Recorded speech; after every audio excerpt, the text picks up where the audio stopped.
Godzilla minus one, guys. That was one of the best movies I've seen this year. And even though with the movies that came out, that technically shouldn't be that high of a bar, Godzilla minus one is one of those movies that set the bar.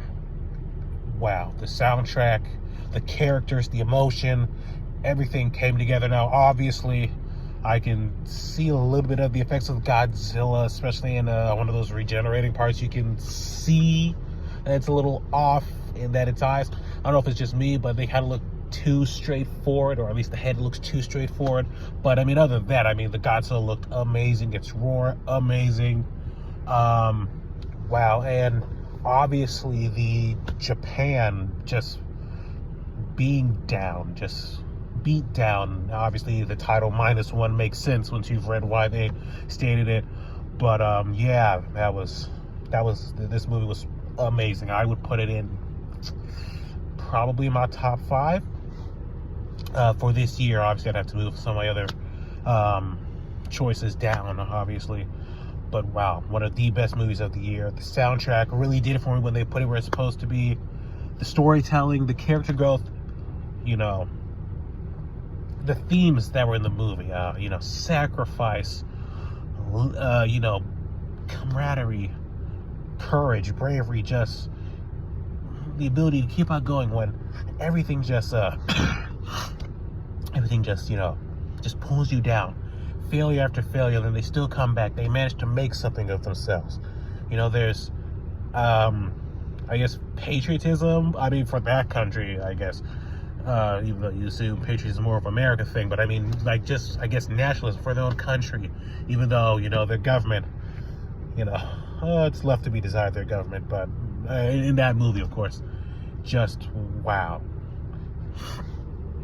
Obviously, you don't see many movies coming from Hollywood nowadays with something like that. But yeah, I wasn't really going to check this movie out, but I mean, the people from Friday Night Tights, you know, when they said to see it, you know, I decided to see it since I also had time. But I mean, just wow, this movie it's amazing. I liked the dynamic of, you know, the main female and male characters come together, even though they're not related.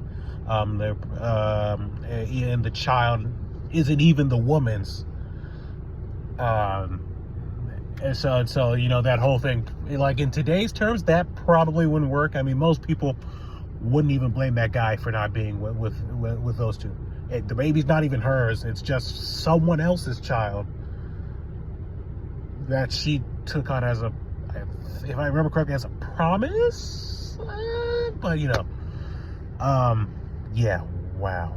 This movie, I really hope this isn't like a spoiler thing. So, if you don't want to hear this, you probably should watch the movie first. Although, considering that this movie isn't right release, I don't know the specific guidelines on that. But who cares at this point? The movie's already been out since last week. So, but obviously, if you have a chance, go see this movie. Go see this movie. Wow. Wow. I think since maybe September or August of this year, this is probably the best movie. Wow. Japan and whoever was involved in this movie, they really did it. This is kind of a short review for this movie, and probably isn't as good as the others, but the people from Friday Night Tights, they really convinced me to see this movie. It's really good. Wow.